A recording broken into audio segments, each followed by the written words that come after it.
Videos देखने के लिए हमारे चैनल को सब्सक्राइब करें और नोटिफिकेशंस पाने के लिए बेल आइकन को प्रेस करें।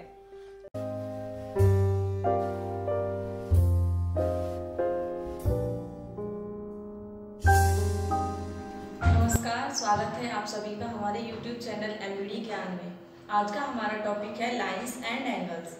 इस टॉपिक में हम सबसे पहले पढ़ेंगे पॉइंट्स। पॉइंट क्या होता है? A dot like structure which has no length, no breadth और नो हाइट। एक ऐसा डॉट लाइक स्ट्रक्चर, मतलब ऐसे एक डॉट लाइक स्ट्रक्चर, डॉट बना दिया, विच हैज नो लेंथ, ना तो उसकी लेंथ होती है, लंबाई होती है, नो ब्रेथ, ना ही उसकी चौड़ाई होती है, एंड नो हाइट, ना ही उसकी कोई ऊंचाई होती है। ये होता है हमारा पॉइंट। सेकंड है अ रे। रे क्या होती है? अ रे इज जॉइनिंग ऑफ टू और more points in straight line. Straight line में या तो दो पॉइंट होंगे या दो से ज्यादा होंगे, इन दोनों को मिला दिया, ये क्या होगी हमारी रे।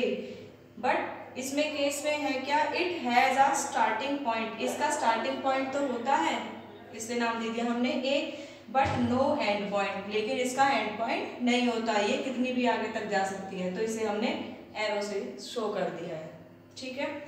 थर्ड है हमारा लाइन। लाइन क्या होती है? जॉइनिंग ऑफ टू और मोर पॉइंट्स। रे की तरह ही है, टू और मोर पॉइंट्स को ज्वाइन करना।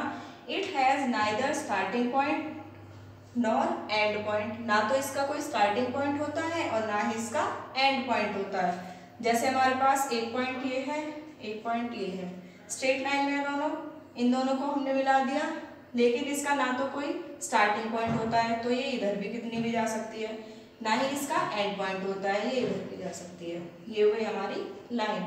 फिर है हमारा लाइन सेगमेंट। लाइन सेगमेंट क्या होता है? It has a part of. अगला है हमारा लाइन सेगमेंट। लाइन सेगमेंट क्या होता है? It is a part of line. ये लाइन का पार्ट होता है। It has starting point and and point. इसका स्टार्टिंग पॉइंट भी होता है और एंड पॉइंट भी होता है। मान लो हमारे पास ये लाइन है, तो इसी का पार्ट ले लिया हमने, एक पॉइंट ले लिया ये ए, एक पॉइंट यहाँ पे ले लिया हमने बी, तो ये ए बी क्या हो गई? Line segment. स्टार्टिंग पॉइंट भी है और एंड पॉइंट भी है। अगला है हमारा लाइन सेगमेंट। लाइन सेगमेंट क्या होता है? It is a part of line. ये लाइन का ही एक पार्ट होता है। It has starting point and and point. इसका स्टार्टिंग पॉइंट भी होता है और एंड पॉइंट भी होता है। ये हमारे पास लाइन हो गई, इधर कितनी भी बढ़ सकती है ये, और इधर भी कितनी भी बढ़ सकती है। इसका पार्ट मतलब एक पॉइंट ले लिया यहाँ पे हमने ए, यहाँ पे एक पॉइंट ले लिया हमने बी, तो ये ए बी क्या हो गया? Line segment. इसका स्टार्टिंग पॉइंट हो गया ए और एंड पॉइंट हो गया बी। इसे हम शो कैसे करते हैं? ये हो गया लाइन सेगमेंट। अब पढ़ेंगे हम पैरेलल लाइंस। पैरेलल लाइंस क्या होती है? टू और मोर लाइंस आर पैरेलल। दो या दो से ज्यादा लाइंस पैरेलल होती हैं if they have always same distance between them. अगर उनके बीच में हमेशा डिस्टेंस सेम हो। मान लो हमारे पास एक लाइन ये हो गई, एक लाइन एल है और एक दूसरी लाइन है हमारे पास एम। अब एल और एम पैरेलल कब होंगी? अगर इन दोनों के बीच में डिस्टेंस है ये हमेशा सेम हो। यहाँ पे भी डिस्टेंस सेम है, यहाँ पे भी डिस्टेंस सेम है, यहाँ पे भी सेम है, और आगे भी जाएंगी तो इन दोनों के बीच में डिस्टेंस हमेशा क्या रहेगा? सेम। तो एल और एम ये दोनों लाइन क्या हो जाएगी? पैरेलल। इसे हम ऐसे शो करेंगे, एल पैरेलल टू एम। इसका एग्जांपल ले सकते हैं हम, रेल की पटरी होती है, उनके बीच का डिस्टेंस हमेशा सेम रहता है, कितनी भी दूर तक चली जाए उनके बीच का डिस्टेंस कभी भी चेंज नहीं होता, सेम रहता है। अब है हमारा ट्रांसवर्सल लाइन। ट्रांसवर्सल लाइन क्या होती है? A line which intersect two और मोर पैरेलल लाइंस। एक ऐसी लाइन जो दो या दो से ज्यादा पैरेलल लाइंस को इंटरसेक्ट करे, मतलब कट करे, at distinct point is called transversal line. मान लो हमारे पास ये दो पैरेलल लाइन है, अगर एक और पैरेलल ले लें, ये तीनों ही क्या हुए? पैरेलल। तो एक ऐसी लाइन आएगी जो इसे, इन दोनों को, या फिर तीन पैरेलल लाइन है तो तीनों को अलग अलग पॉइंट पे कट करेगी, यहाँ पे और यहाँ पे। तो ये वाली लाइन इन्हें नाम दे दिया एल एम एन, और ये जो लाइन इन्हें कट करेगी इसे नाम दे देते हैं हम P। तो ये P जो लाइन है ये कौन सी लाइन होगी? Transversal line.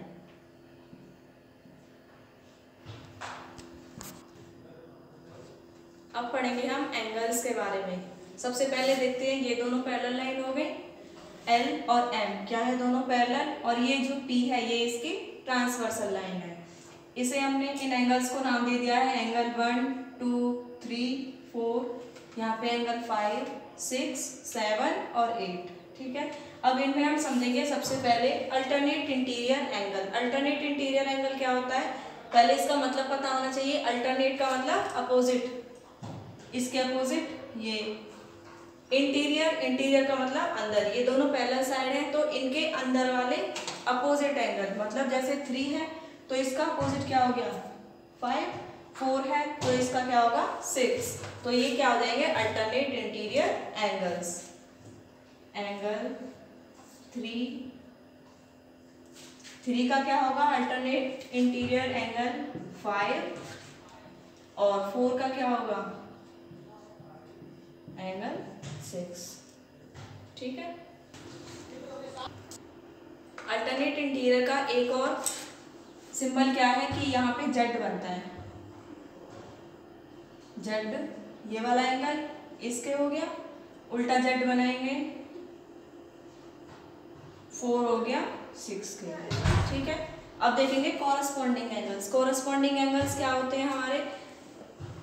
इस वाली लाइन के ऊपर ये है और इस वाली लाइन के ऊपर कौन सा है 6, तो 2 का कॉरस्पॉन्डिंग एंगल क्या हो गया 6। ऐसे इधर देखेंगे एंगल 1 का एंगल कॉरस्पॉन्डिंग क्या होगा 5। यहाँ पे आएंगे इस वाली पैरेलल लाइन के नीचे 3 है, इस वाली पैरेलल लाइन के नीचे क्या है 7, तो 3 का कॉरस्पॉन्डिंग एंगल क्या हो जाएगा 7।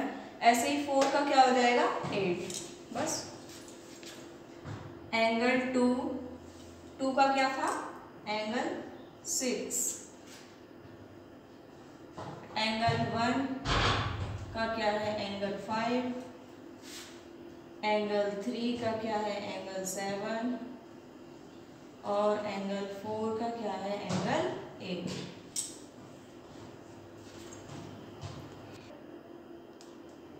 अब देखेंगे इंटीरियर एंगल क्या होते हैं। इंटीरियर मतलब इस वाली लाइन के नीचे और इस वाली लाइन के ऊपर, मतलब जो पैरेलल लाइन दे रखी है इन दोनों के बीच में जो एंगल होंगे वो होंगे इंटीरियर एंगल। उसमें अल्टरनेट इंटीरियर था इसलिए इसका अपोजिट वाला लिया था। इसमें वर्ड क्या यूज हो रहा है इंटीरियर एंगल। तो इंटीरियर में 3 का क्या होगा 6 और 4 का क्या होगा एंगल 5। एंगल 3, 6 ये दोनों इंटीरियर एंगल है, और एंगल 4 और एंगल 5 ये दोनों क्या है इंटीरियर एंगल्स।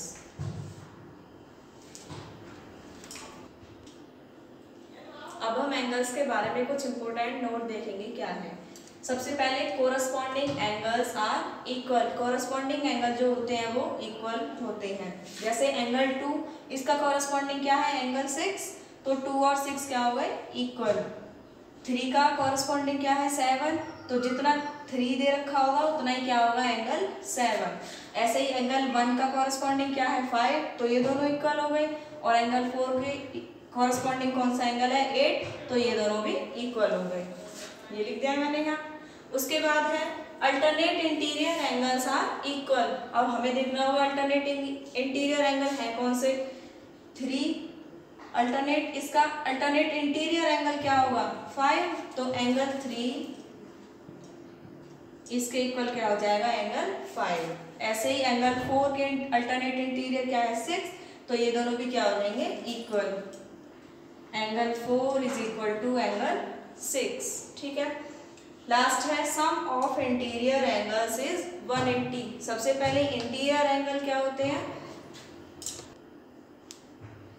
लास्ट है sum of interior angles is 180। Interior angle कौन से हैं 3 का अल्टरनेट इंटीरियर एंगल क्या है 6, तो 3 + 6 एंगल 3 + एंगल 6 क्या आना चाहिए हमारा 180 डिग्री।